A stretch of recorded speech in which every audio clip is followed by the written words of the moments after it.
Uh-huh. Tim Hager. 2 scrubbing brushes. Another pint. Where's your money? Well, 2 chimneys. Poster, would you deny drink to a dying man? A man should spend his money on food for his family. Mrs. Goggins, would you come over here? I want to show you a new piece of material. It's fresh off the Boston packet. Isn't that fine quality? Now feel it. Be a wonderful dress for your little girl, don't you think so? It's money, money, money with your poster. Nothing but money. I've been sorry for him ever since his wife ran off with that lieutenant. If he'd spent less on whiskey, he wouldn't have lost his wife. Let me show you another piece. Drunk or sober, Ma would have left him anyhow. She was that kind. Yeah, how do you like that for quality, huh? Let him have it. Very well, Tim Hager. You'll have your whiskey. But this is the last time... All right, Poster. No preaching.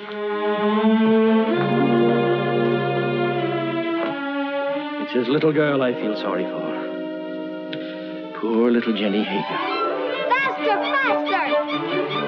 Can't you swim any faster?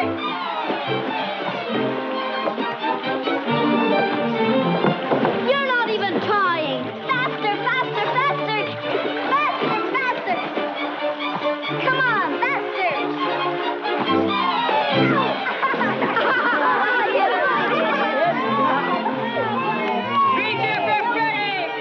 Jenny Hager, you made me lose! You always blame it on something. I hate losers. You're scared of the water. I can't swim. You'll never learn till you get out in deep water. But I'm cold. Oh, why don't you go help your father in the store? Measure out coffee and count wormy animals. You're no good down here. Go on, Ephraim. You can't swim till you try. Go ahead, Ephraim. He'll drown. I'm scared. Let's pull him out. No. Look, he's scared to death. Jenny, he'll drown. Who cares? What's all that racket about? The judge, run for it. Poor Ephraim. Poor Ephraim. I'll fix it. Come on, boy. Hey, what's going on here? Good gracious. It's Ephraim Poster. What's he doing in the river? He can't swim, can he? Oh, what happened, Jenny? Those awful boys pushed him in. Poor Ephraim, poor. Nearly poor murder, Ephraim. that's what it is. If it hadn't been for you, Jenny, he'd have drowned. You all right, Ephraim? The boys didn't do it.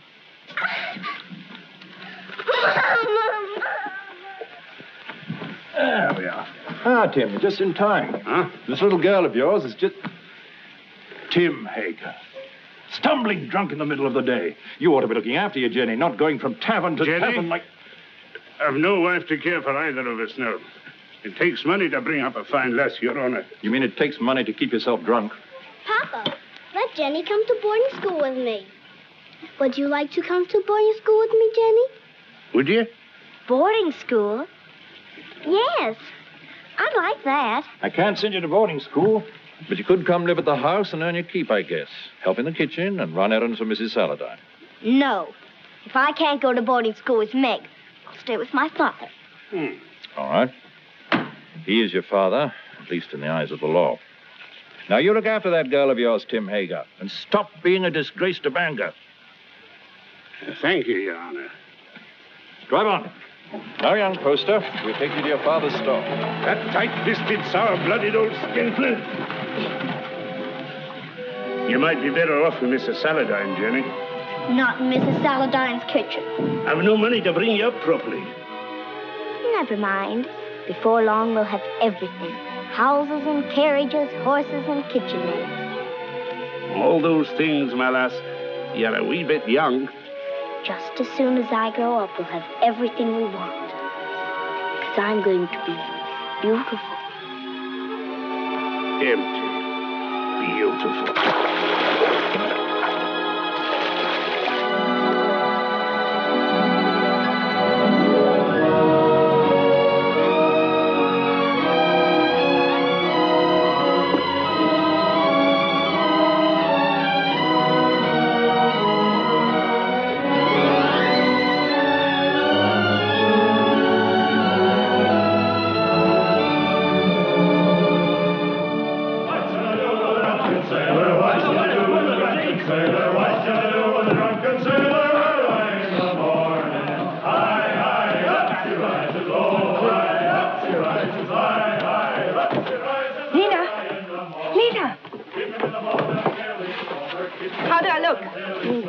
Nice. Enough ribbon? Not for me, but the real ladies have different ideas. Oh, get some more color in your cheeks. And bite your lips whenever no one's looking. Men love red lips. Let's go down and meet the packet. Why should I? The sailors will all come up here anyway. Oh, but the best ones get picked off down at the dock. Listen, honey, with your looks, you don't have to worry. Why, you can get the youngest and the best-looking man on the river. I don't want the youngest. I want the richest. Jenny, that's a recipe for trouble. Don't worry about me. I can handle trouble. I know you can.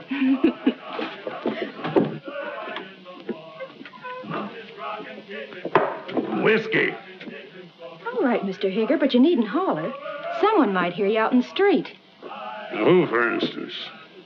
Jenny, for instance. Yeah.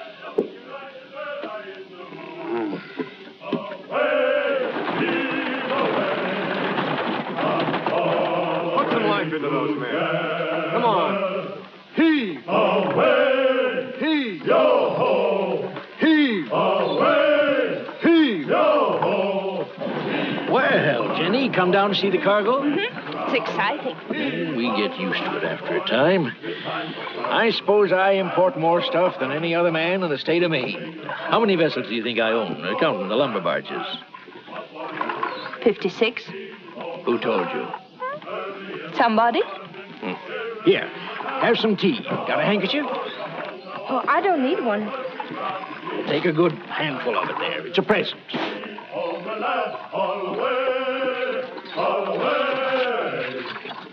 The work was hard and the voyage was long. The seas were high and the gales were strong. So heave ho, my lads, come all the way together. The sails are filled, our work is done. Yo ho! I heard the skipper say, leave her, Johnny, leave her. Tomorrow you'll get your pay. Most people think it's easy to get to be a rich man. And believe me, it's hard. When I first came to this town over 30 years ago with nothing but a peddler's pack on my back, Hey, you! You! Get away from that girl! Hey, you! Wait!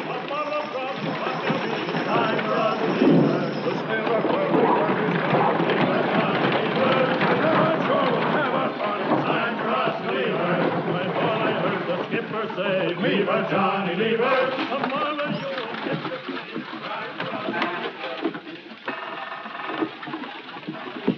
Well, I was just saying to myself, I bet my good old friend Tim Hager is sitting right this very minute in the Purple Whale and wouldn't mind passing the time of day with me. Lena? What do you want? A glass of whiskey for Mr. Hager. Sure. Go on, Tim, drink up. The next one's on me. You'll not tell Jenny? No, of course not. I promise her not to touch it. You're Jenny. You know, she's getting so she wants to boss everything and everybody. She's grown too beautiful for her own good. Why do you always wish to be talking about Jenny? Oh. I don't think I like why you always want to be talking about Jenny. Oh, now wait, Tim. Give him a rum and whiskey. We're not bringing him a Jenny. I know what you're up to. I? Oh, why, I'm just a dried-up old herring. She's too young and beautiful. So is your lad.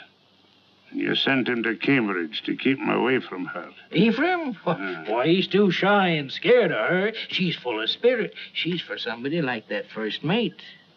What first mate? Why, What first mate? why, Lewis.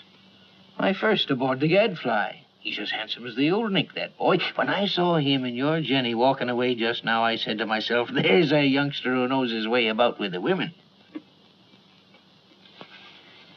Where are you going? Home.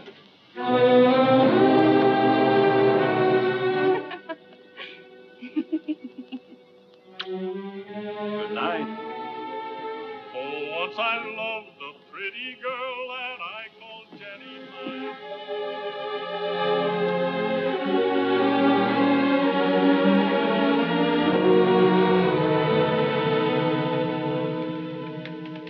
You're like your mother. A wanton. That's what you are. Just like your mother. You'd like to keep me here forever, wouldn't you? Well, you couldn't hold Mother and you won't hold me. Aye, but I will, Jenny. No. This isn't the life I was born for. Men like me. And it's the men who have the money in this world. When a proper man comes along.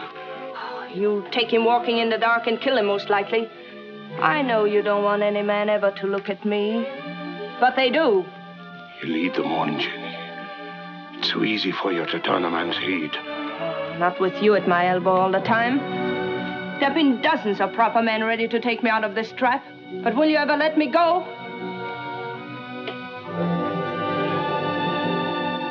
I know Mr. Poster wants me. I made him want me. What do you think of that? There's a devil in you, Jenny Hager. A devil straight from the bad place. And I'm going to whip him out of you. You're going to beat me. This is one beating you're not like.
Don't let him in.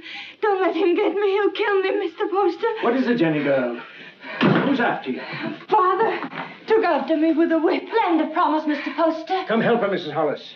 There now, Jenny. Don't worry. Everything's going to be all right. You bathe her and rub some butter on them bruises and put her in my bed. Oh, that Tim Hager, he ought to be birched. That would take 6 men to do it. He's big, Mrs. Hollis, but no bigger than righteousness. If the town don't birch him, he'll be birched by the Lord. You showed good sense, Jenny, in coming to me. I'll do this. You stay outside. Oh, there now. If you keep on crying, your face will be all swole up tomorrow. And that's no way for a pretty face to be. He held me with one hand so that I couldn't move. And then he beat me until I thought I...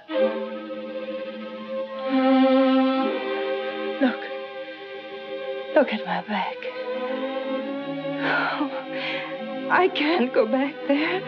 I can't. He's going to kill me. You're not going anywhere until you're healed and sound again. Now you get out of these things while I heat up some water. You'll be as good as new and just... Yes, Mr. Poster. Something you wanted?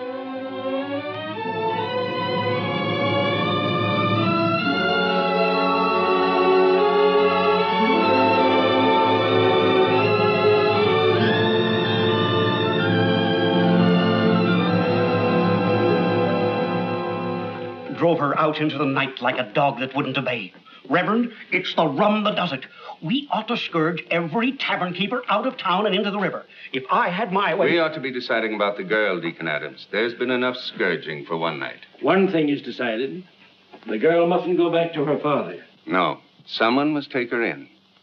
I would. Only my daughter Mary doesn't like the poor girl. Then she's not for your house, Reverend.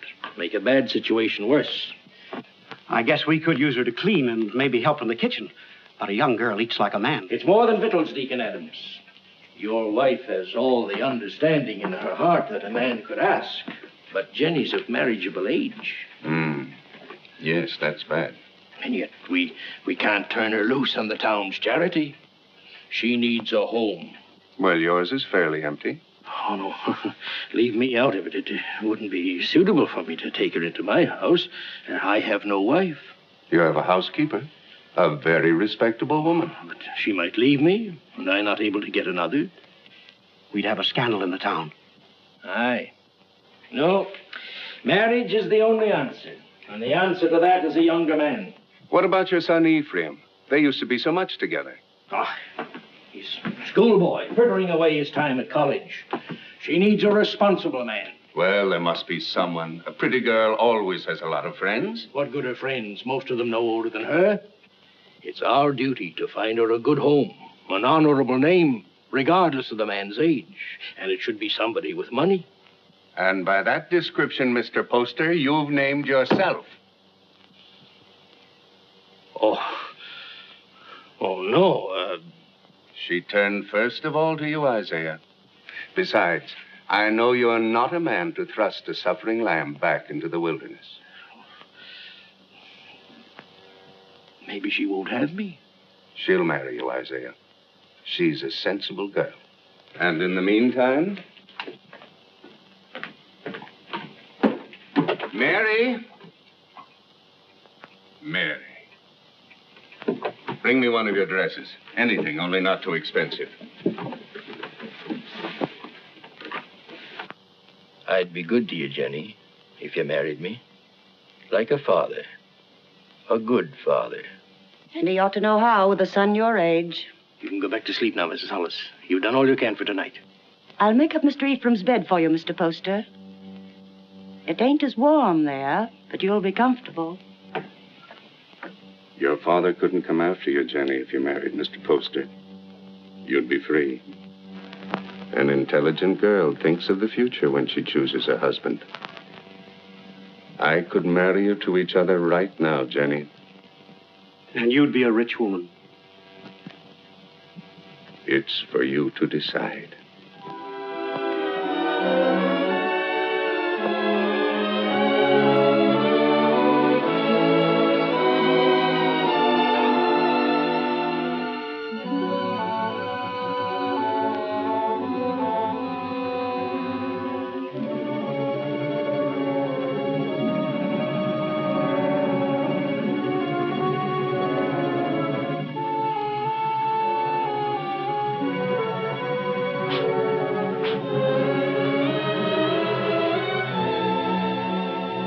And when my father died, I turned to the only friend I had, Mr. Poster. He was very kind, taking me into his home and giving you a nice young mother. Think of all that means, Ephraim. You must learn to say yes, ma'am, like a proper son, because I shall demand obedience and love. And if you refuse, my dear son, I shall punish you by not kissing you goodnight. Now, Ephraim, do come home and see what a fine parent I can be. I do think families should be close, don't you? Jenny? Why, Meg Saladine, come in. Oh, if you're busy, Jenny, I can... No, don't go away. I was just ordering something from Boston. Something to brighten up the house. How nice. Mr. Poster's a very lucky man. This has been a very lonely house for him. Oh, I'm going to make a lot of changes. Meg. Yes? Will you help me? Of course, Jenny, of course. The water glass always here. And the wine glass here. And, oh, Jenny, you'll have to get rings for the napkins. Now, the biggest plate here. Oh, money changes everything. All I ever needed before was a knife and a spoon. But you want to be a lady. Give dinner parties and entertain your husband's friends. I'm sure Cleopatra never bothered about napkin rings. She didn't live in Bangor. Oh, that wouldn't have stopped her. It wasn't by knowing how to set a table that Cleopatra got along. Oh, Jenny. Every time I say something true about men and women, you say Jenny. Why does a proper lady have to be embarrassed about plain talk? It isn't honest, and it makes old maids. Doesn't anyone here care about church? Judge Saladine and Mr. Poster are waiting outside, and I'm in the ladies' choir. didn't apply to me, that remark about old maids. I've already met my very special gentleman. He's not anyone in Bangor. His name's John Everett. He's Wood's boss for her husband, and he's a very educated man. Is he young? A little older than I am. Good looking? He's beautiful.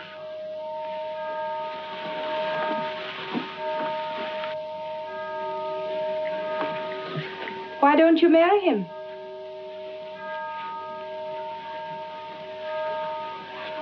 He won't. He has no money.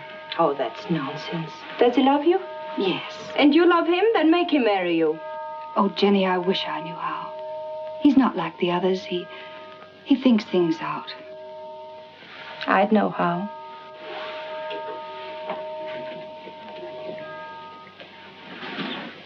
I wouldn't give him a chance to think.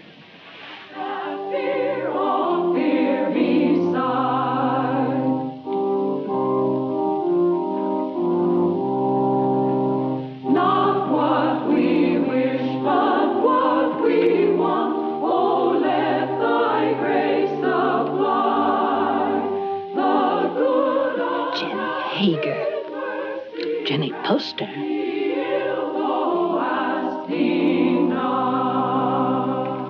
Before me sit the wealthiest families in Bangor. I've seen them before in the privacy of their homes and in their offices. When I came to them to ask for money to enlarge this church, they gave me not enough to erect a temple of branches on a hillside. And so again today, in the house of God, as they sit here with their consciences, I ask them now to pledge funds to enlarge this church. I cannot ask of the poor, but I can ask the wealthy. And the poor shall know the names of those who do not give. Mr. Poster.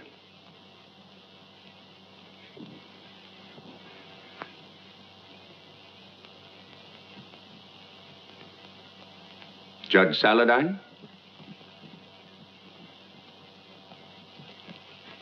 Mr. Burroughs?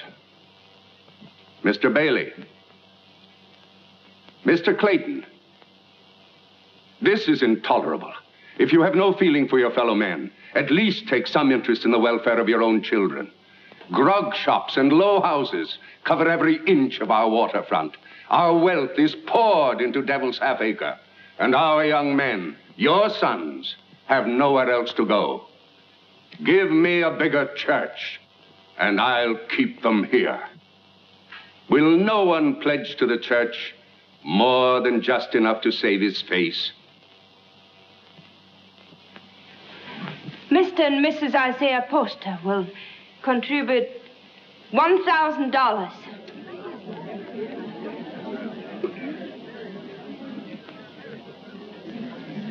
If the men of Bangor won't give to the church, the women will. Mr. and Mrs. Partridge pledge $500.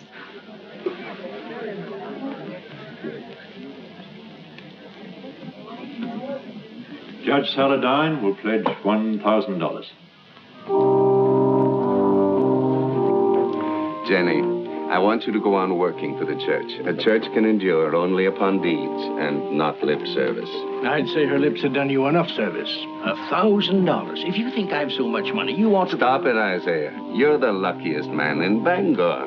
Oh, Mrs. Poster, I'm so glad to see the younger members taking an interest in the church, and I must apologize for not calling on you directly after you were married. That was a wonderful contribution, Jenny. He's a wonderful husband to let me make it.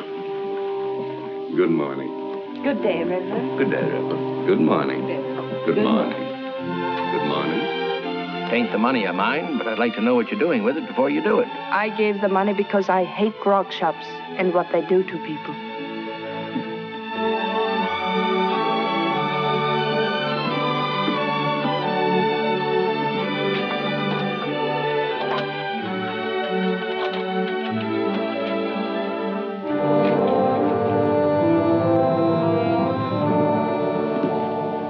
How are you, Father?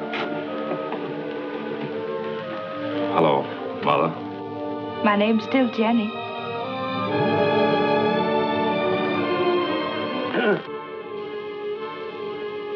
You came home, did you? I thought thought you'd be on your way to England or so much by now. Well, England is full of architects. I knew you'd come home. Isaiah told me he sent you money to travel for a while, but I didn't think you would. I came close to it.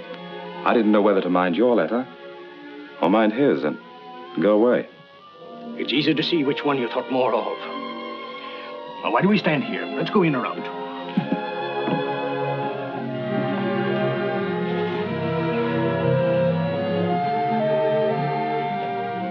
And let me do the writing to my son. Mr. Ephraim. My Mr. Ephraim. Why, you've grown as much as you ever will, haven't you? Oh, I'm stunted. They don't know how to bake an apple pie in Cambridge. You'll have one every day if only you'll stay here. He'll stay.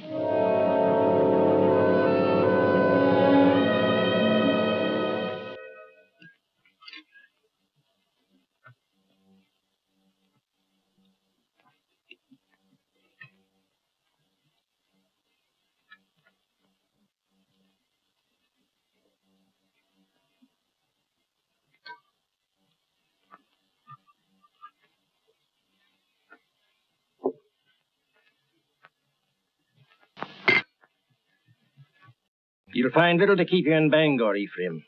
After your fine ways in Cambridge, you'll be hard to please in this town. I thought I'd come home and go to work, sir. Work? Yes. What's your time worth to anybody? What did you ever do but waste it? It wasn't wasted. He's an architect. And a good one, too. How do you know? The same way you know he ain't. You heed my advice and you'll go someplace more suitable to a gentleman. Bangor's a boom town. Loud, rough. Growing faster than law and order. Takes a strong, stubborn man to make his way here. We need gentlemen, too. For what? To tell you the kind of bonnets and doodads the Boston ladies are wearing?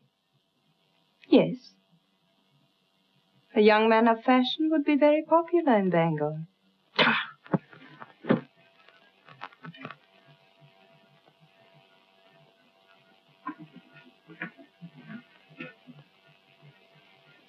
I'll join you later. Well? Yes, Father. But you said yourself that Bangor was a boom town. Fortunes are made every day. Rich people will want fine houses. You heed what I said in my letter. Travel a bit. What makes you so angry with me? All I did was to come home. I get angry at you because of your ways. You think I don't know how you've been spending my money. Hard drink and easy women. I know your kind. Isaiah, you shouldn't upset your father. I'm sorry. All right, Father, I'll go away.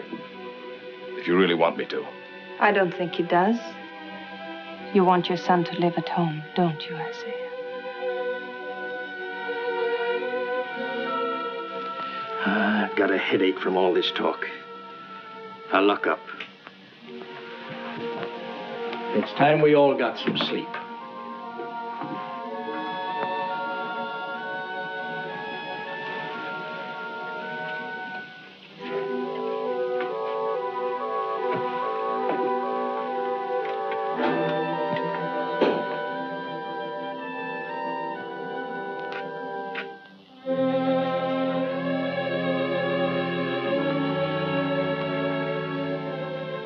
Shall I light your way?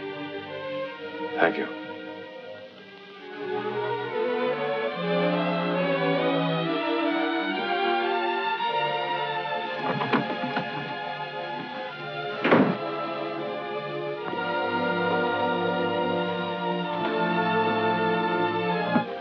It's been a long time, Ephraim, hasn't it? A long time, a lot of changes. Did you really like that kind of woman? That kind he spoke about? I'd rather not talk about it, Jenny. I used to see them near our house before I came here. I used to watch them and wonder about them. I can see how women would be attracted to you. All kinds of women.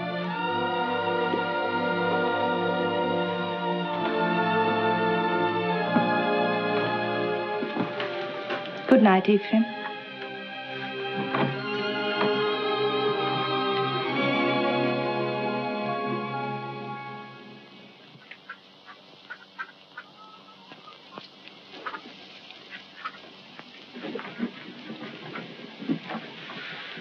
Got everything? Yes, all the groceries. But no spectacles. They're hard to find. I'll tell Dr. Mason to bring you a pair when he comes by tomorrow. All right?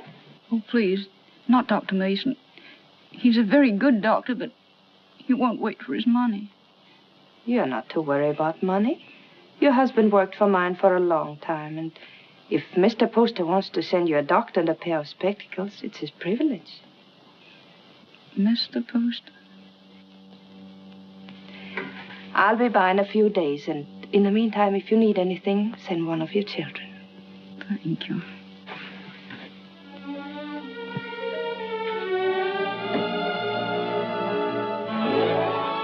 That's the way to hold your place in the town, Ephraim. And the people love you for it, Jenny.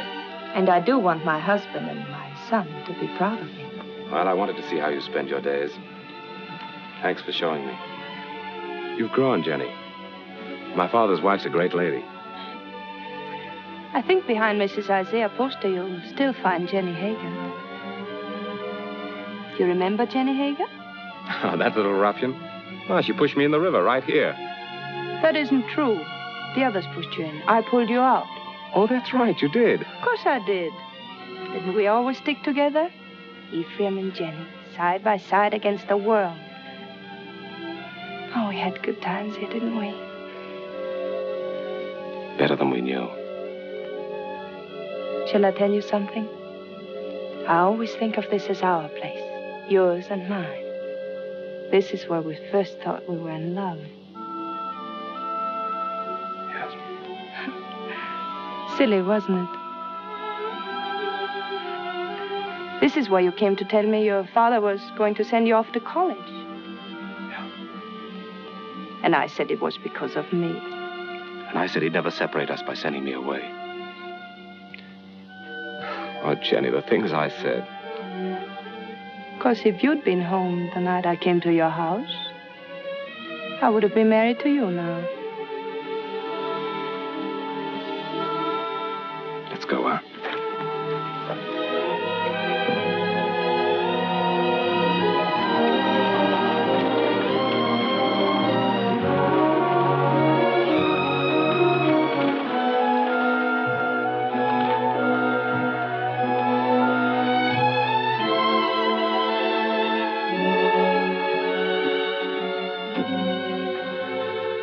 Come into the store and wait on me the way you used to. Another time, Jenny. I want to go up and talk to Father.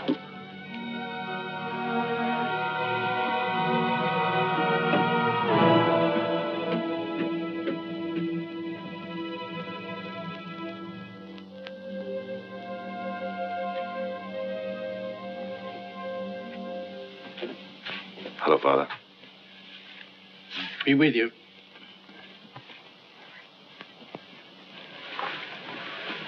What you been doing all day? Oh, driving Jenny around. Mighty popular in Bangor, isn't she? She does a lot of good. Spends a lot of money, you mean? If you really minded, you could put a stop to it. You're very happy with her, aren't you? Yes. Father, I'm going to take your advice. Bangor's no place for me.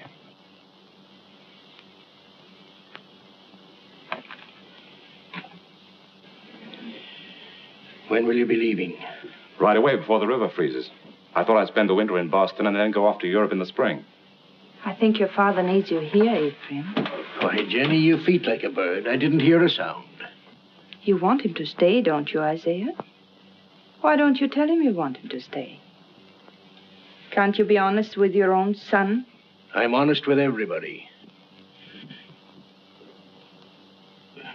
You might be of some small use to me if you stay on. But if you don't like it here, get out. Only don't come meeching back again. If you go, I'm through with you.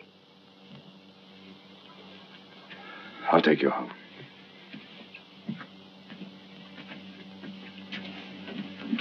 Don't work too hard, Isaiah.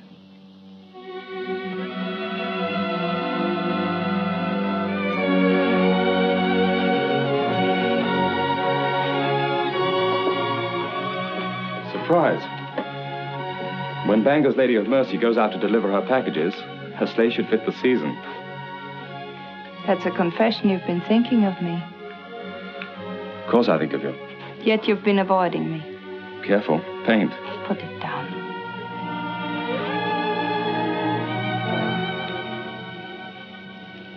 You leave the house early and you come home late. You never walk into a room where I am unless someone else is there. Why? Jenny, we shouldn't be standing out here like this. We might just as well be out on Main Street. Anyone could pass by. They wouldn't think anything wrong of it. You wouldn't. If you weren't thinking of me as you do. Jenny, you're married to my father. And his son loves me. He's been so good to both of us. His son has always loved me. I should have gone away. But you couldn't. Because you love me. Yes, I've loved you since before I knew the meaning of the word. The day I came home, the time you kissed me. The moment I said I'd stay here, I've loved you and loved you and loved you. Jenny! Jenny!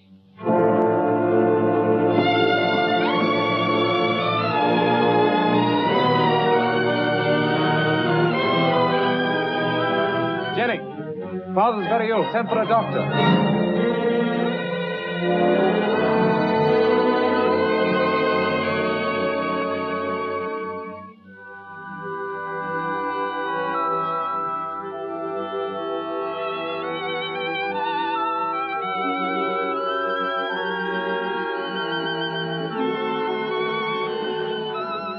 Jenny. Yes, Isaiah, I'm here.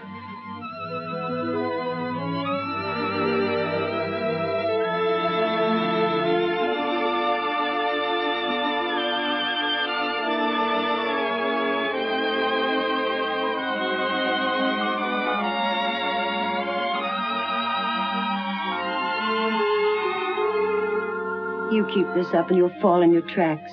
Go to bed, child. Get some rest. No, I'm strong. Stronger than you think. I'll be all right.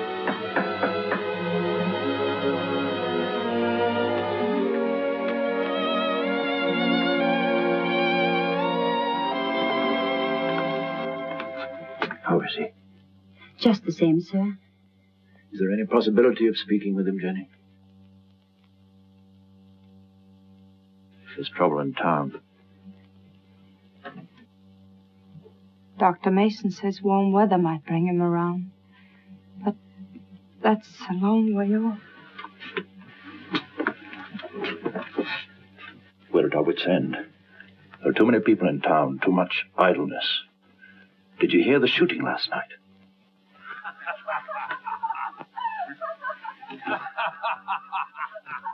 That's the sort of thing we're not against. Lumberjacks coming to town between jobs with rum and women on their minds. He told us 2 years ago we should have a police force. We should have listened to him. Well, Jenny, take care of yourself. Meg sends you our love.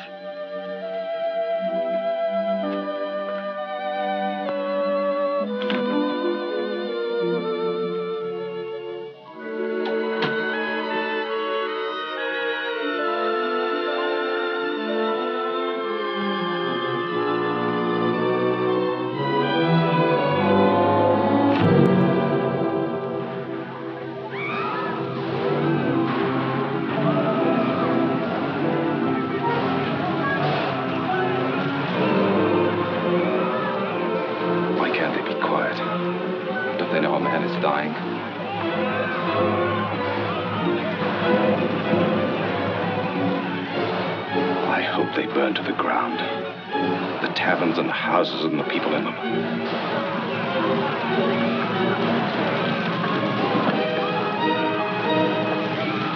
Judge Saladai. There you are. Ephraim, I want you to ride to your father's number 3 camp. Tell him we're having a riot, that we need every man down here to keep order till the militia come in. I can't leave the house. The Tempest girl stole a lumberjack's wallet. And the drunken fools are firing every tavern in Devil's Half Acre. I can't go now. Didn't Dr. Mason tell you about Father? Your father's only one man, Ephraim. We're trying to save the life of the town itself. What do I care about the town? Maybe it needs a good fire to clean it up. He'll go. I'll stay with your father, Ephraim. Hurry, Ephraim. We need those men.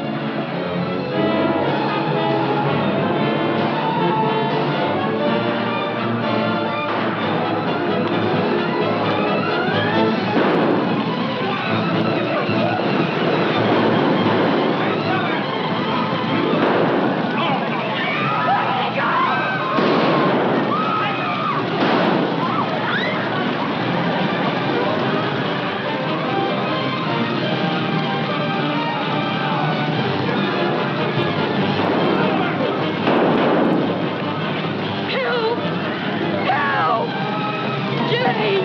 Jenny! Let me go! Let me go! Help!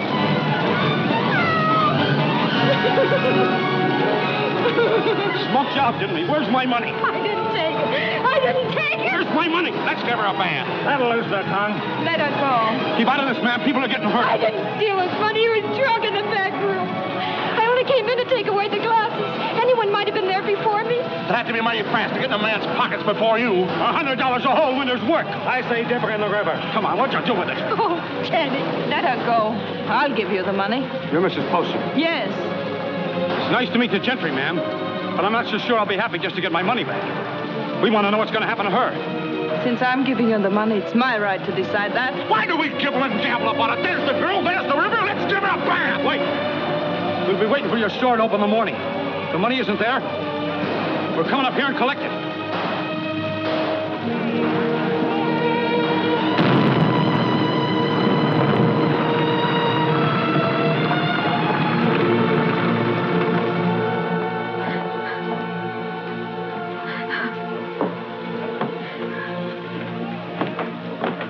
They're crazy with drink, Jenny. Burning and shooting and stabbing. I didn't take that money. Why, the town's so full of thieves and pickpockets, it could have been anyone. They were going to tar and feather me. I hid upstairs under the rafters. They burned the place to the ground.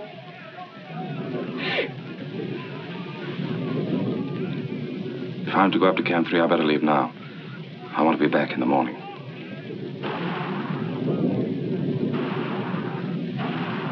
Oh, Jenny, what am I going to do now? I've no place to live, no place to go. It isn't right, Jenny, to be smoked out in the streets like an animal. I don't want you to worry about it, Lena. I want you to rest. Lena, do you remember the house I used to live in?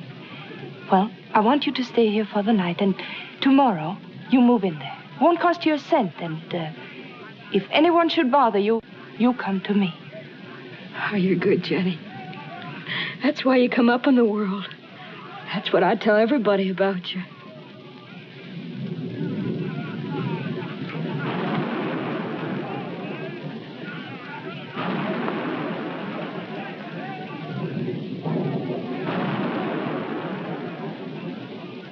Jenny, you're wonderful.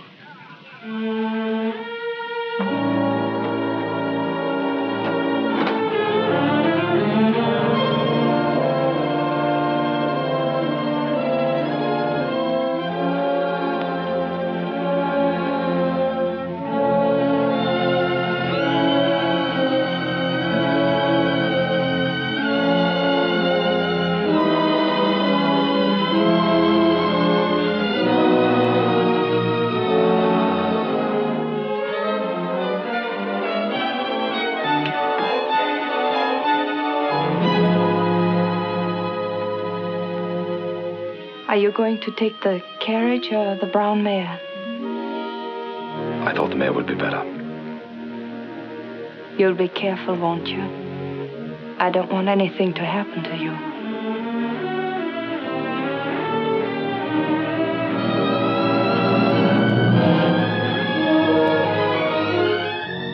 Mrs. Poster? Oh, Mrs. Poster?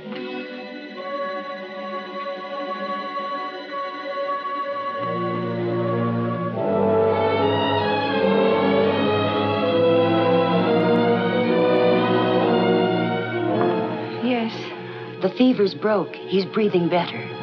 He's going to get well.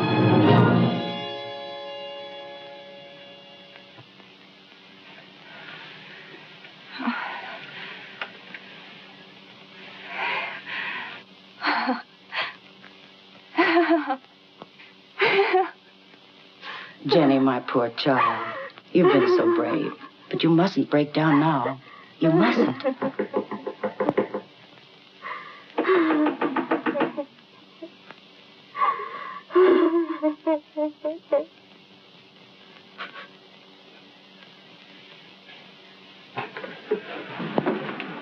Has Mrs. Poster gone to bed? Does she ever go to bed, the poor child, nursing and tending her husband? Tell her to come to the Saladine house. The girl will need her. What's the matter? Judge Saladine got into the fight. Hurt? Dead. Ask Mrs. Poster to come with us. It needs a woman to tell the girl. Mrs. Poster's been under a great strain. She's gone through enough. You better get someone else. Wait.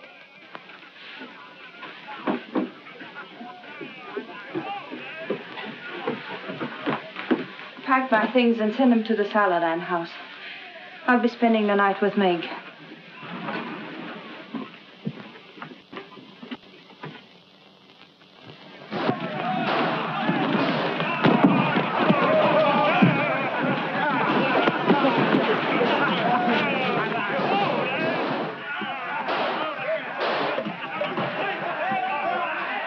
What's the matter? You squeamish?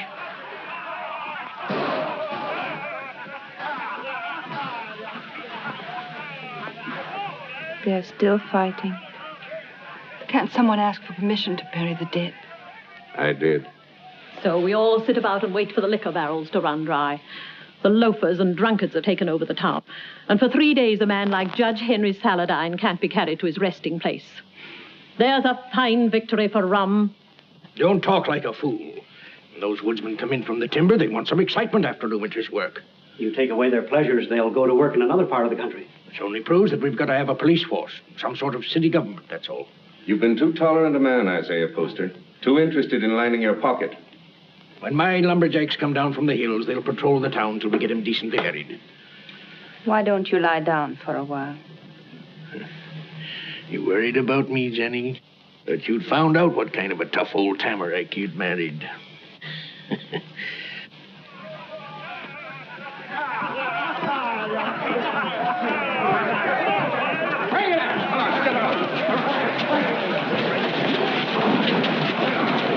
Well, we can start the funeral. What I said still goes. Get a little law and order in the town, and the grog shops can stay. Good for business. Where are you going? Those are my boys. Going to give them orders.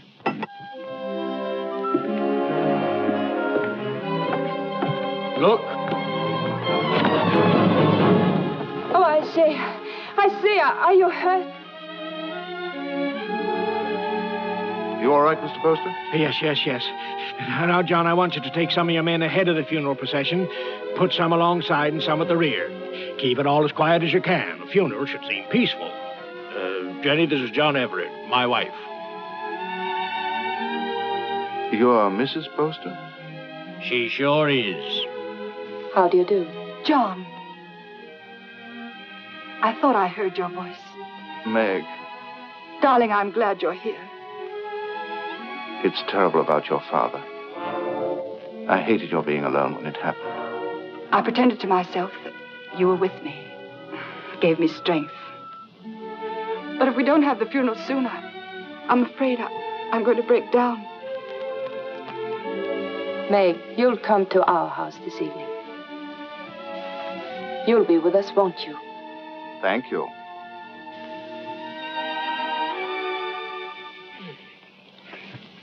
No, those aren't my after-dinner pills. These are for my spleen. Let me look again. I'll find them in a minute. And bring a glass of tepid water. Yes, Mr. Poster. Shall we go into the parlor? No, Jenny, leave them alone. You know how young folks are. John has to go back to the camp in the morning. Go back? Yes, of course. Darling.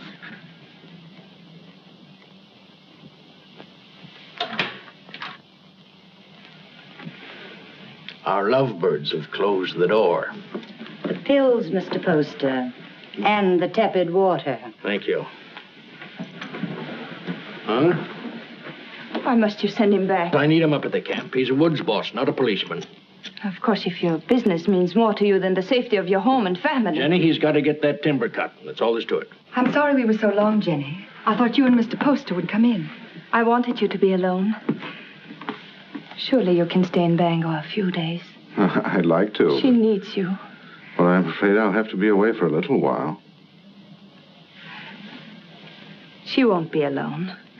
I'll take care of her. Till you come back. Well, thank you. That's very good of you. I don't want your father to trade these for whiskey. They're for you and your sisters. Mother said to say thank you and God bless you. On to the kitchen and thank Mrs. Hollis. After all, she feeds the chickens. And there's room in the basket for a slice of pie. Would you like a ride in my carriage, Jacob? I can drop you off on the way home. As soon as I get the pie. Isn't it a beautiful morning? Jenny, I've been wanting to speak to you. You have? What about? Well, not here. Let's walk down to the river. Oh, but not now, Ephraim. I've so many things to do. Jenny, why isn't it possible for me to have a minute alone with you? But we're alone now. It's not my idea of privacy. Mrs. Hollis in the kitchen, Father home every day, Meg following you about. I'm sorry. That's a very short answer, Jenny. What is it? Have you seen somebody else?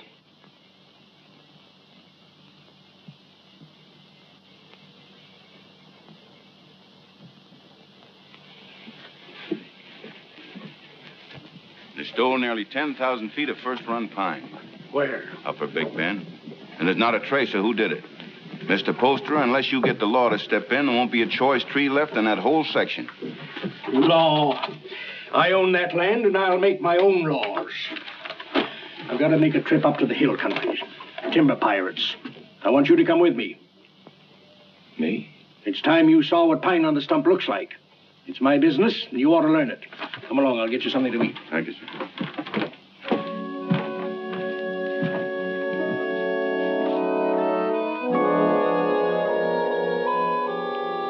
Jenny, What are you waiting for?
I can't see why he insists on my going.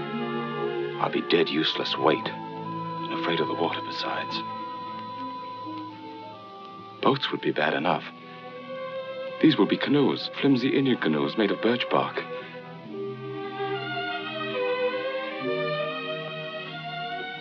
Jenny, I can't admit to him that I'm frightened. Tell him not to take me along or not to go at all. I told him I wasn't cut out for that sort of life, that I'd be more of a burden than a help. But he's so stubborn, Jenny. How long must he live, Ephraim?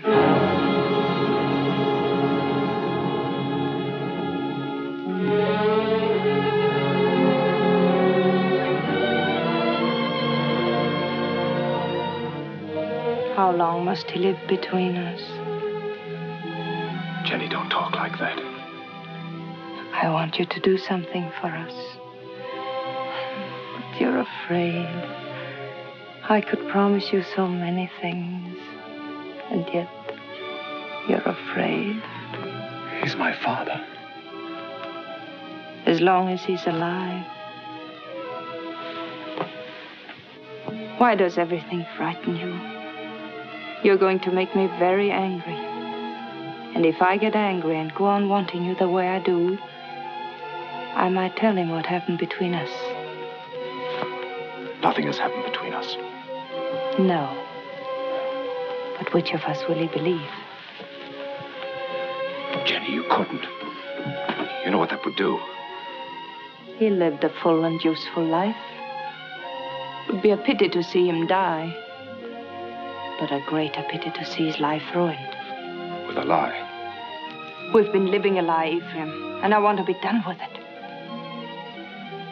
I want you to return alone.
Began to think you'd never get here. Where's the old man? Where's your father? What happened? What happened? He make all man die. Now, we go through swift water. He afraid. He stand up in canoe. And the canoe turned over. Mr. Poster was too weak to swim. They fought to see which one would get that bailing bucket. I guess you can see who won. He's dead? I guess he is, man. Where's his body? Must have settled in the quiet water further down. I'm sorry, but we hunted all we could. I'm sure you did. That's the whole of it. Except what Mr. Poster here can tell you. If they hear of anything, I'll let you know. Thank you. Jenny, believe me, it wasn't my fault. I was afraid. You know how afraid I am of the water. You can't come into this house, you wretched coward. You killed your father.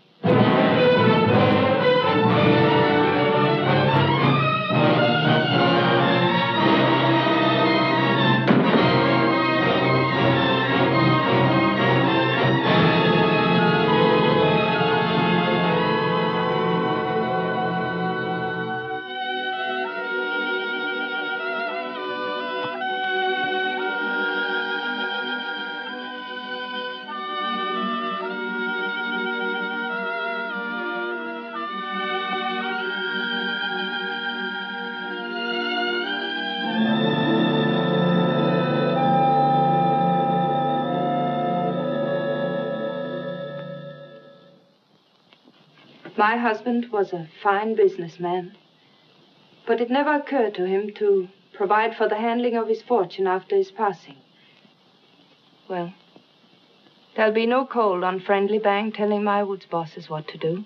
No disrespect intended, Mrs. Poster, but it's a man's world we live in up in the woods, and we don't rightly see how a woman fits in. Duncan's right. Right there. You'll go right on living in your world without interference. I'll own the properties, but you'll take your orders from your superintendent, John Everett. That's fine. That's fine. That's a great honor, Mrs. Poster, but My husband would have selected you, so I'll do it in his place. Thank you for helping me, gentlemen. This will be the first time I ever worked for a woman. Go down in there.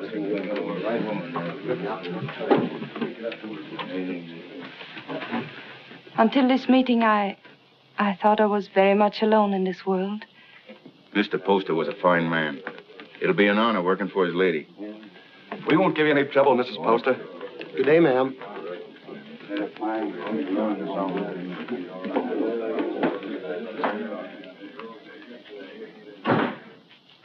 This is a wonderful thing you've done for me, Mrs. Poster. Have you any objections to working for a woman? Well, that depends on the woman. It'll be like managing a kingdom. Mr. Poster used to think of whole townships as other men think of acres. It really is a kingdom he built up. It's too bad. Too bad there's no heir to take the throne? Yes. Poor Ephraim.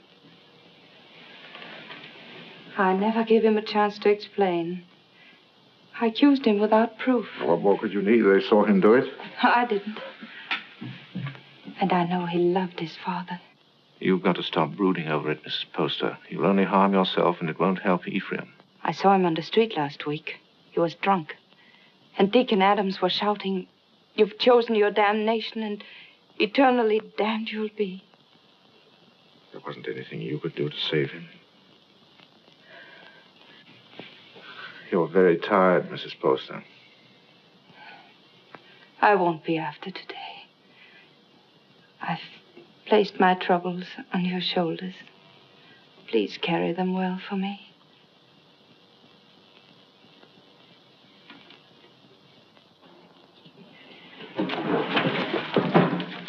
Meg, Jenny spent all morning getting them in order.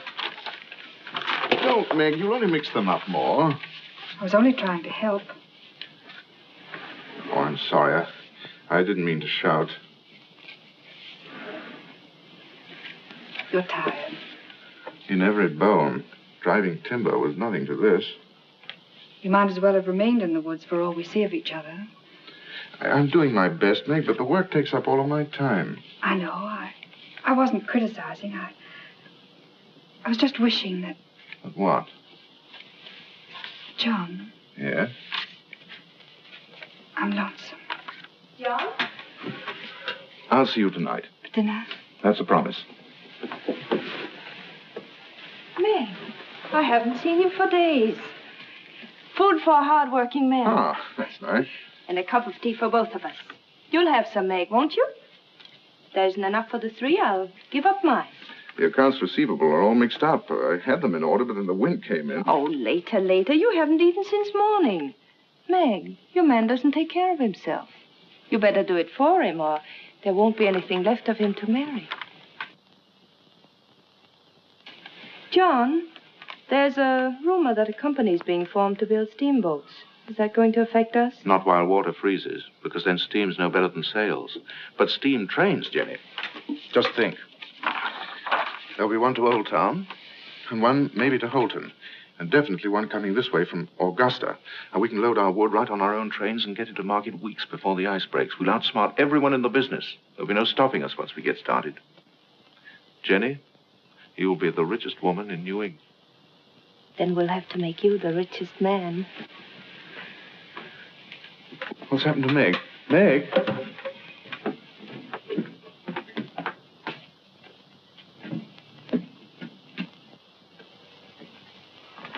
I ought to be kicked all the way up and down Main Street for the way I treat her. She's more understanding than you think. I'll be with the Temperance League all afternoon, so if there's anything important you want to discuss with me now... Nothing that can't wait. It's Mrs. Hollis in the store. Tearing it apart? No, she wants me to drive her home.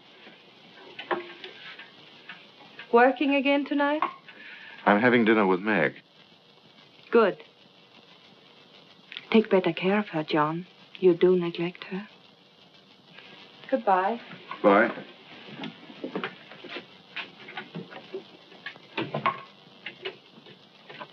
Camp 3. Thank you. She's a wonderful woman. Someday I'm going to pull a bottle out of his hand and bash his head in. Who are you talking about? Young Poster. You should hear the things he says about her. Has he been talking about her? Why, that drunken little... I've seen her nearly sick with worry over what he's doing to himself. Find out where he stays. I want to see him. Poster, are you in there?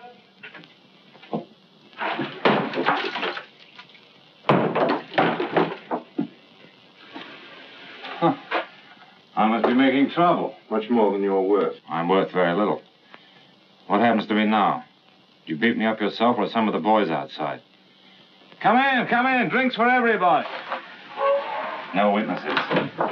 I had witnesses when I killed my father. That made her very angry. When did you last eat? Father. I like it. She hasn't got you hooked already, has she?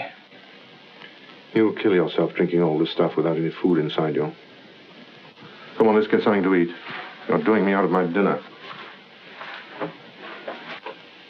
She doesn't know I'm here, and she didn't tell me anything. That's a lie. No one does anything unless she's back of it. I knew what was going to happen. I was afraid of her. I wanted to leave. She didn't have to worry about that. I wasn't man enough to run away. You in love with her?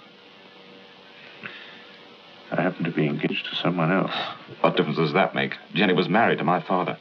She told me one night she'd marry me if he died. You don't believe a word I say, do you? You're like everybody. No one will believe me. Go on talking. The night before we were due to start, she made love to me till I was nearly crazy. You don't believe that either, but it's the truth. I've always been scared of the water. Even when I was a little boy. Jenny knew that. I was scared in the canoe on the trip, and I couldn't eat or sleep anyway from thinking of her. I only remember being in the water with a bailing bucket holding me up and somebody grabbed for it. I beat him off till he sank and drowned. I didn't know who he was.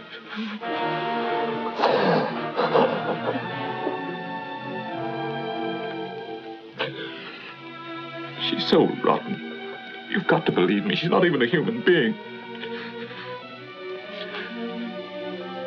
Maybe I did know who he was. I guess I did. She'd put the thought in my heart. And if I hadn't done it then, I know I would have later.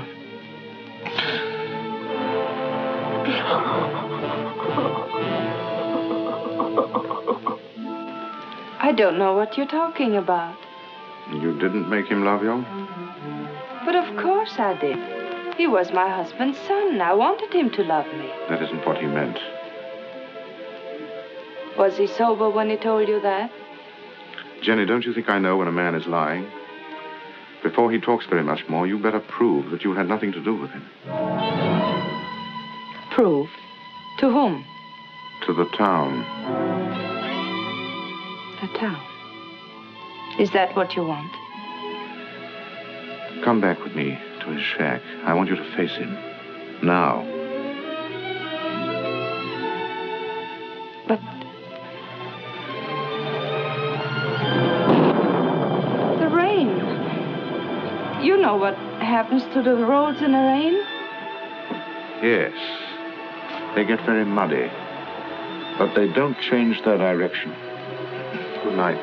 Oh, no. It isn't that I'm afraid. You mustn't believe him. Please. All right. I'll go.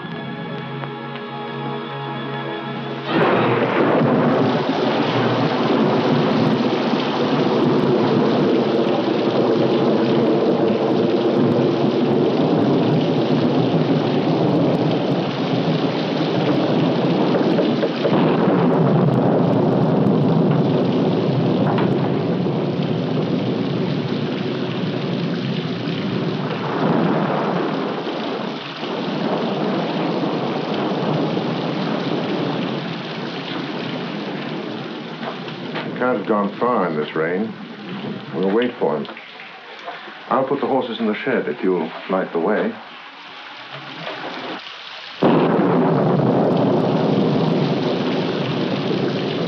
See if the shelter's clear.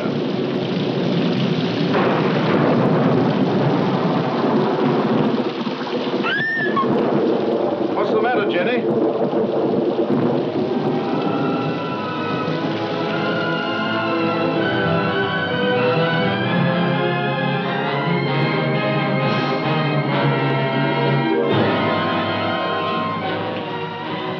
Don't look, Jenny. I did that. I drove him out. Jenny. Don't say I didn't do it. If I would have said one word to defend him, others would have listened. I killed him. Didn't I? Jenny, please.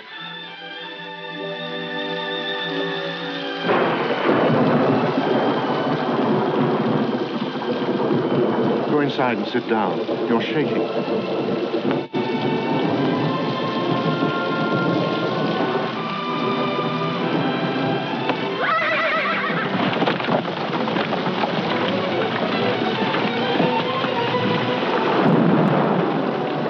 What was it? What happened? They were frightened.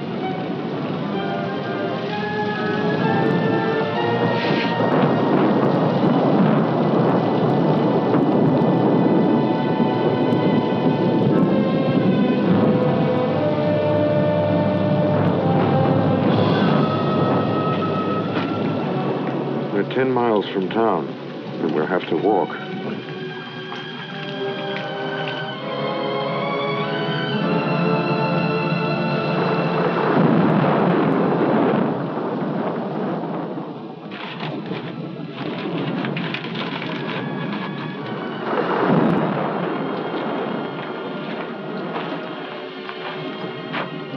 I can't understand how Ephraim could have done a thing like that. It isn't atonement, it's running away. And you can't run away from the hereafter. It's not Ephraim who's upsetting you. It's because you're here with me. Well, aren't you worried about your reputation? It's a small thing to worry about after that. You'd better try to sleep.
They were about 2 miles down the road, standing under a tree and waiting for me. And the carriage? Just a broken axle. I can fix it in an hour.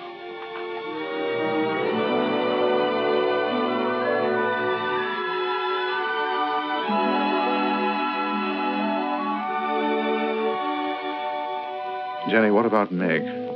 She won't try to hold you. I know, but to stand up to her and tell her that I love someone else. You won't tell her. A big, clumsy thing like you. It's a woman's job. Oh, no. But she's a friend of mine. I can make her understand. I'll tell her myself. But, John... I'll tell her myself, Jenny.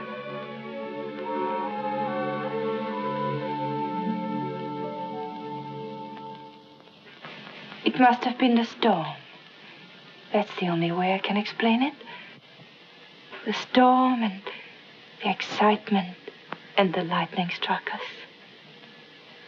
What more can I say? It's nice that we're such friends. Makes it easy to talk this over.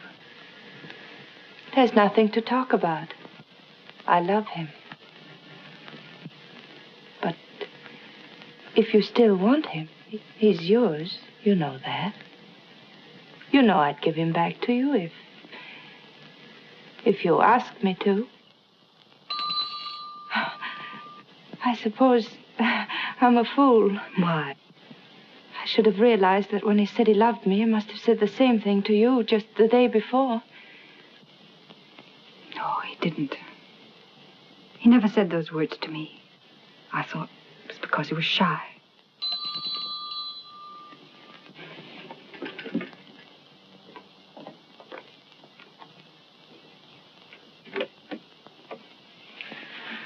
Hello, Meg. Come in. I just wanted to explain why I didn't come to dinner last night. Right after you left the office, Alex Duncan came in.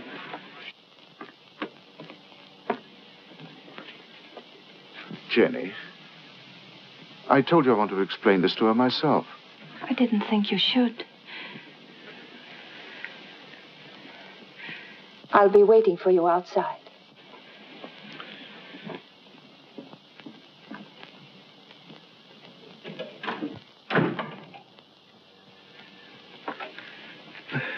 I didn't want it to happen like this, Meg. I wanted to be the one to tell you. I don't see what difference it would make. It's the same story, isn't it? I suppose so. When will you be married? Right away? In Bangor? I don't know. Jenny will take care of the details. I saw this happening a long time ago. There was nothing I could do about it. She's waiting for you.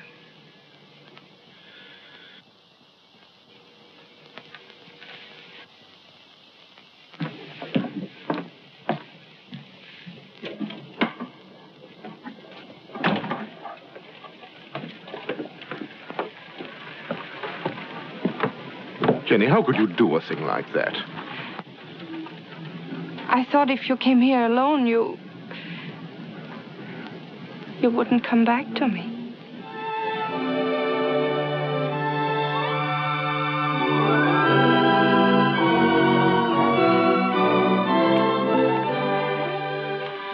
My dear son, I wanted to be with you this Christmas, to see you again, and to meet your wife. But all your brothers are bringing their families here, so I can only send you this ring in my place. It was given to me by your grandmother to be passed on to the wife of my eldest son, and I know Jenny will care enough about it to do the same. Will you? What if we only have daughters? We'll have sons. I have made up my mind. What else does your mother say? Well, she talks about my brothers and how deep the snow is, and then she says, "A Merry Christmas to you both, my dears. The Lord bless you, Jenny, and make you fruitful. My arms ache for John's first boy." Your mother must be a wonderful woman. I hope that someday you'll say I'm just like her. Well, that won't be easy. Mother had 9 sons. What a lot of boys running about the house. Must have been very uncomfortable for her. Oh, she loved it. She would have been uncomfortable with a small family.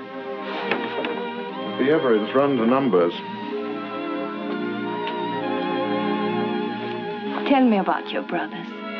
Are they all tall and handsome like you? Do they all have pretty wives? Why? Prettier than I am? You vain little peacock. You know there's only one answer to that. Say it.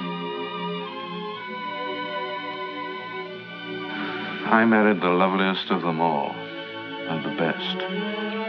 Say, I love you. I love you. Say, we don't need anyone else, ever. Anyone at all. No one.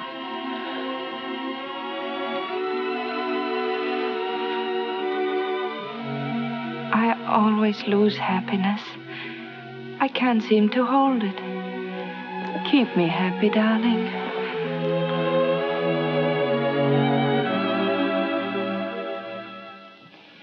There's no reason why this should happen to you. No reason why it should happen to any woman.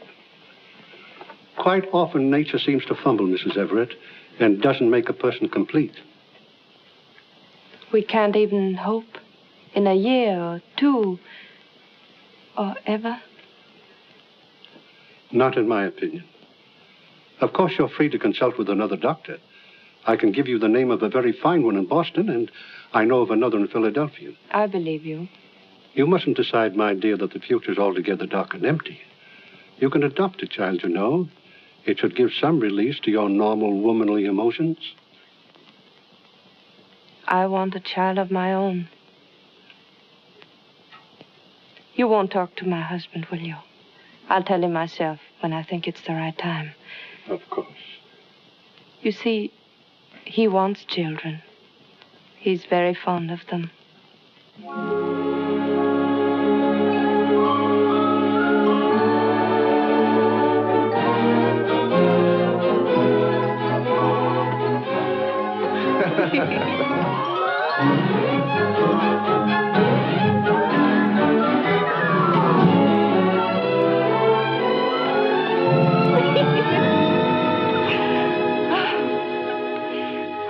I never knew what love was before you. I know now I was never married to Isaiah at all. Jenny, I want you to forget Isaiah.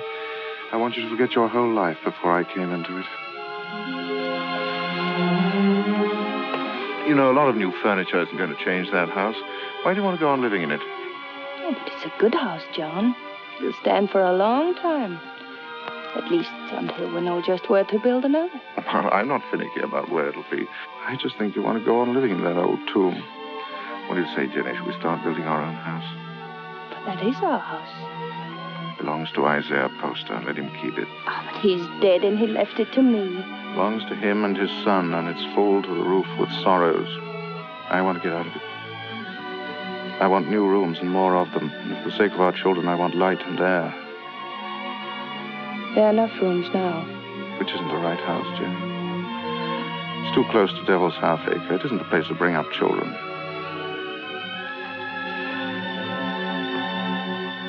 There won't be any children. Nonsense. Is it? Ask Dr. Bailey. He'll tell you.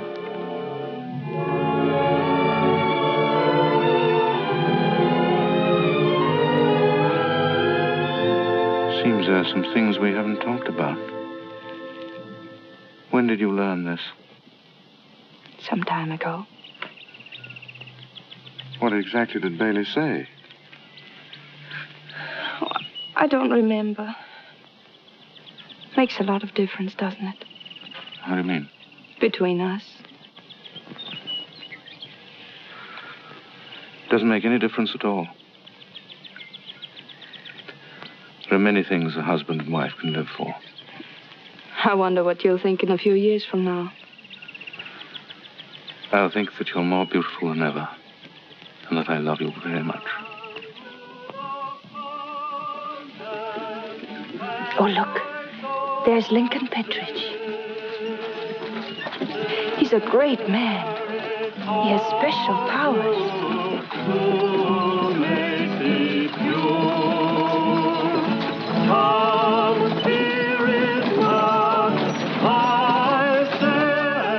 Where was the darkness so great that you thought your sin was hidden?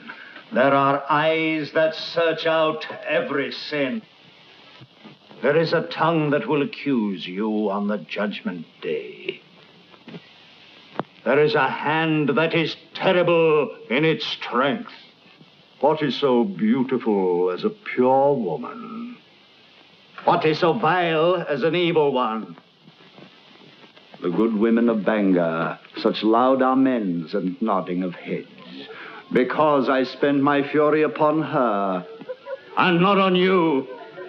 How pious you are. How good with your eyes cast upward. Can one of you step forward and say, "This is my soul. See how it shines"? Can one of you hope to escape the terror? How sweet are the ladies of Sodom and Gomorrah.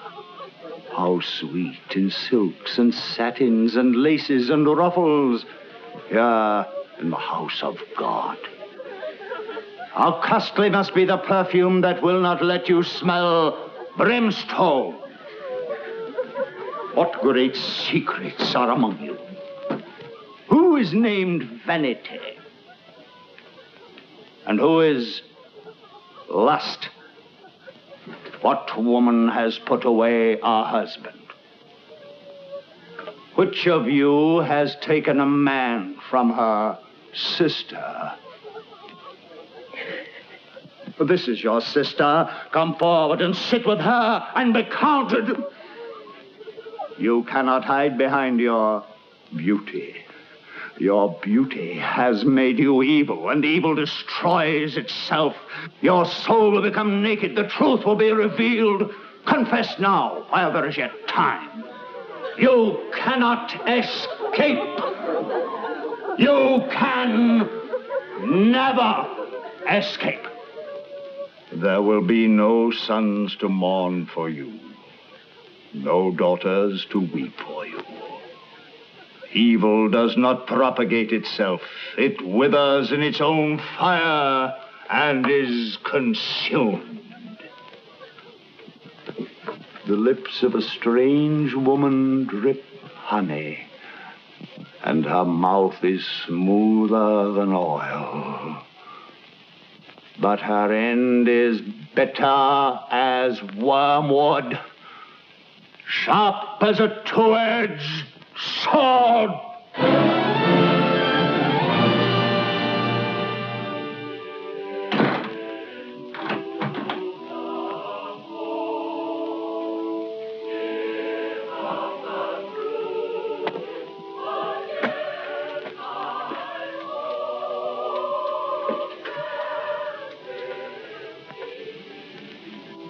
What's the matter, Jenny?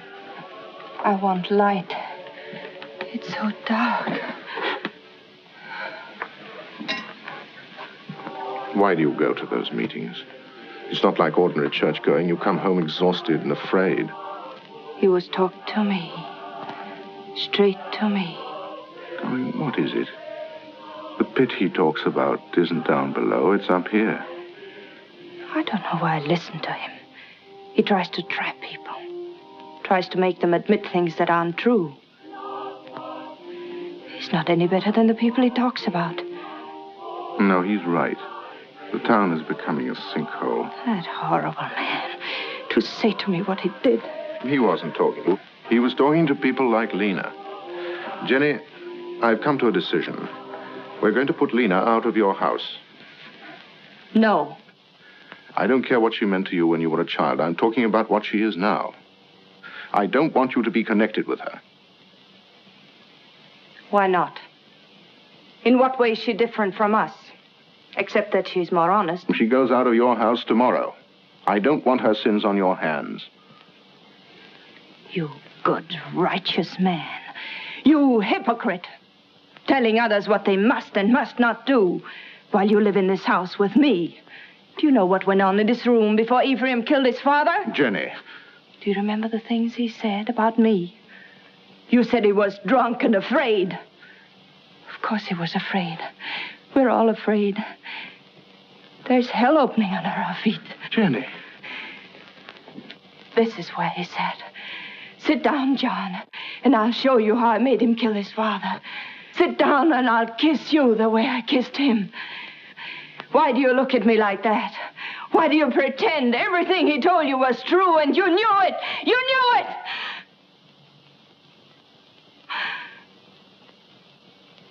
Oh, I don't know what I'm saying. Oh, I'm sorry. I'm sorry. Go to bed, Jenny. Please go to bed.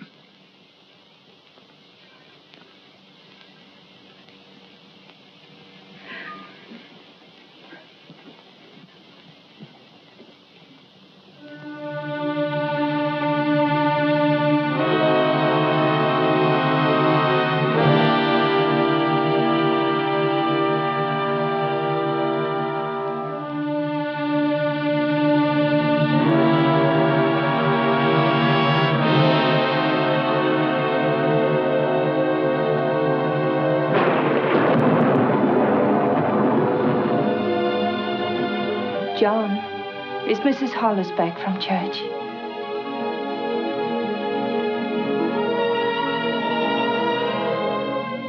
John, it's time for bed.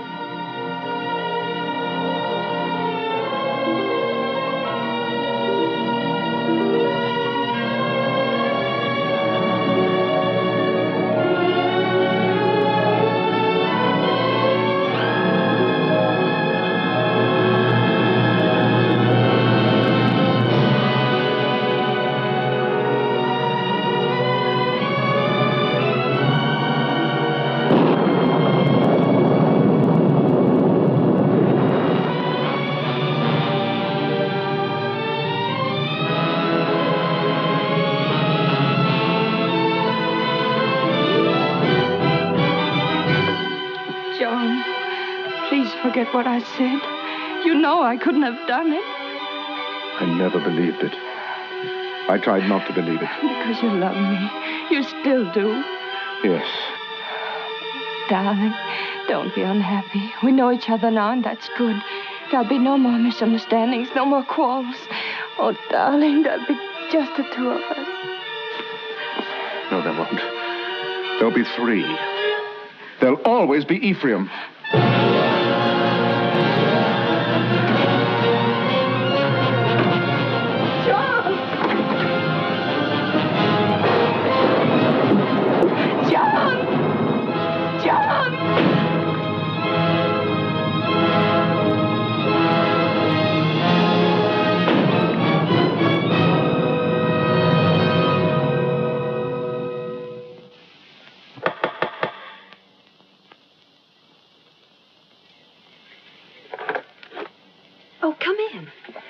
Mary, I'm looking for Mr. Everett. I thought he might be with Reverend Thatcher. Father isn't here right now, but if you'd like to wait... Oh, no, thank you. I have no time.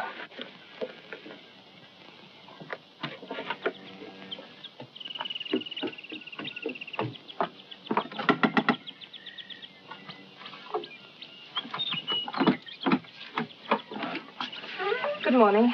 Is Miss Saladin home? No, Mrs. Everett. She went out. Oh. Has Mr. Everett been here? Oh, no, I haven't seen him. Thank you.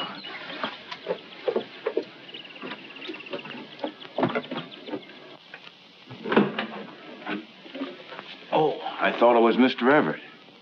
Do you know where he is? He didn't come in here, ma'am. I slept here last night on account of the rain, and you're the first one in. Mr. Everett tells me you're sending a school teacher up to every camp with more than 2 families.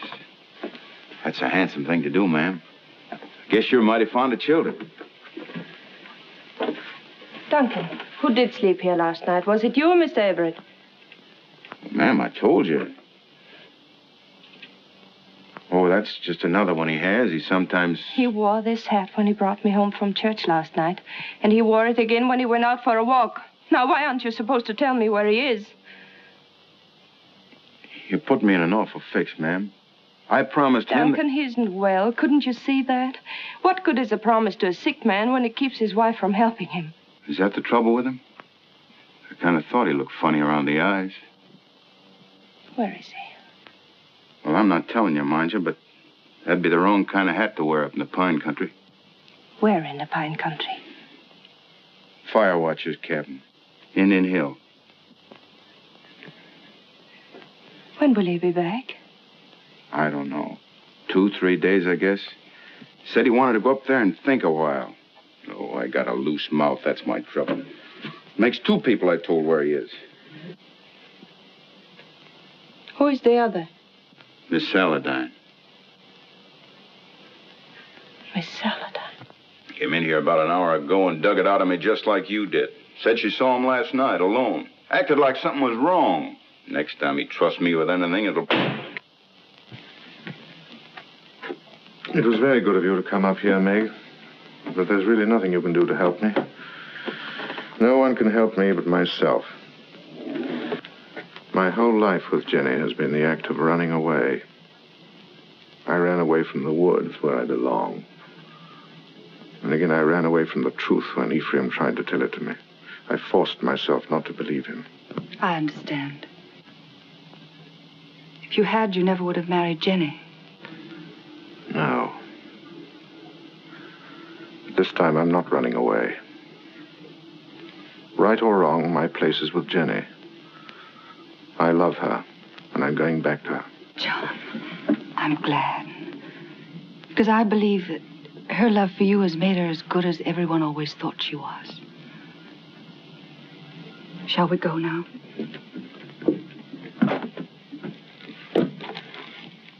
Jenny will be anxious.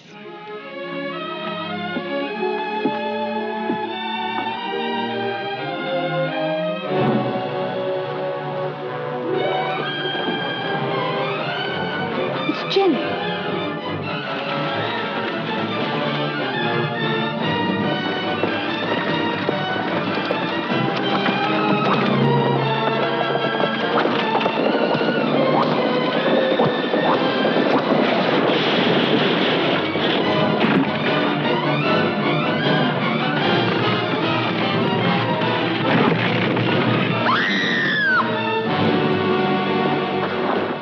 Jenny.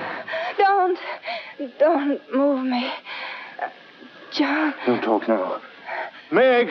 Hurry up and get a doctor. Camp 3. I saw you with Meg, and I know. I tried to hurt you. I wanted to hurt you. Don't, Jenny. Lie still. You don't know how I loved you so much. I'm afraid. Oh, John, where will they bury me? Jenny, don't talk about dying. Don't let them bury me with Poster. Or Ephraim, don't let them. Jenny, you're going to be all right. There'll be a doctor along, and we'll take you home. I know. They'll bury me with Ephraim. They'll bury me in that house with Ephraim. Jenny, darling, listen to me. Nothing's going to happen to you. Not now or ever. As long as I'm with you. And I'll always be with you. I never went away. You do love me. I love you more than ever. I wanted so many things. I wanted the whole world. But it was really only you. Jenny. Jenny.